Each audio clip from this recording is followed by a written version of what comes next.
Welcome back. We're going to do a quick overview of this Knight's MRE rifle.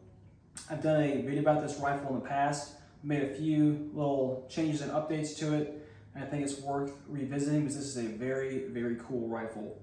So the base is a standard Colt M4. We got a M4A1 SOCOM profile barrel in here.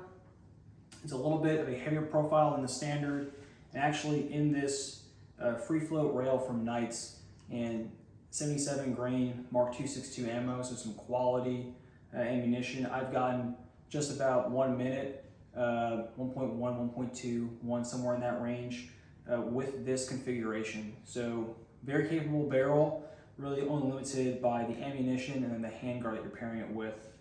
Up front, I have a Knight's NT4 flash hider. Again, I've had these on a few rifles. It kind of fits the build, if you will. And they're just a very reliable flash hider, reliable can.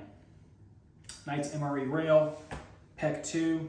So my preferences on the rail, when it comes to the opposite side. All right, so we have Sling Points up front and in the middle. These are both actually Knight's mounts of different generations, and I just keep the rail covers on just for myself to keep my hands cool as this thing heats up. Down low, we have our pretty classic and famous gangster grip. I've updated this since the last video with an actual Surefire 6P and pressure pad. I am just using this bike inner tube to hold that pressure pad in place. That's a great position for it in my hand.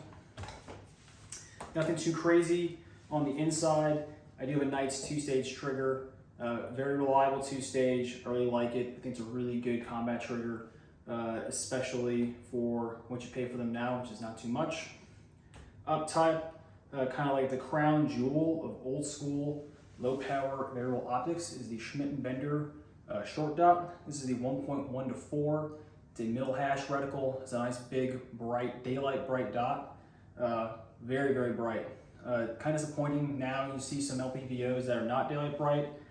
And this thing is like 15 years old and it's still great.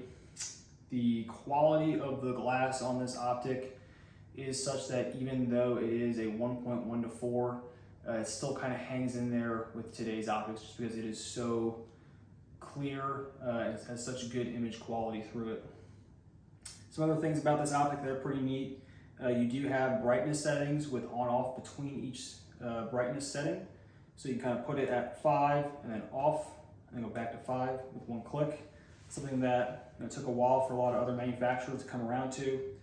We have adjustments here that are also tied to the BDC, the bullet drop compensation of a 62 grain standard M855 round. That's kind of neat. Unfortunately, the scope is also kind of trapped back in the 2000s. So these are actually minute adjustments. So you have the 0 in minutes and your scope is in mils, so you kind of have to go back and forth there. It's not the worst thing in the world. You just 0 it and then you don't touch it ever again. All the way on the end, we have PRI gas buster charging handle, Knight's 300 meter rear sight. I really like this sight. It's nice and simple, and I still have the little plastic insert in there. Maybe one day I will use this rifle enough to have lost that insert. And as far as furniture, we have, as always, that nice Sierra Precision grip, which is correct for the time period, of course, as well. We have a nice old stock here, B5 stock, the LMT SOP mod with some patina, a nice sling mount, which apparently these are very popular these days, and a little bit of Velcro on the rear for you guys. So I like that. I might throw it on the other side as well, but this is actually how the stock came, that is with the Velcro. This is a super, super capable carbine. If you look at what guys were issued or still are issued today, this rifle can still hang with it.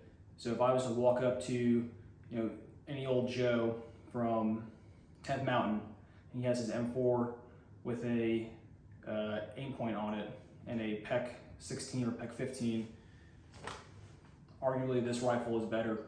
Free floated barrel, much better optic. I have an older laser, but I think it'll survive. And I actually have an independent light, which while it is about as bright as 2 squashed lightning bugs. It still is an independent light, and a lot of Joes are not issued that today.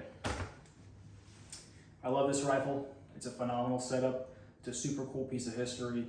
It has a lot of enhancements that are 110% user driven.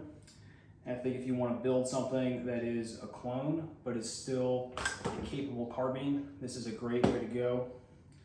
And everyone should be able to build a badass rifle like this if they want. Any questions? Let me know. I look forward to all of our interactions in the comment section. Thanks.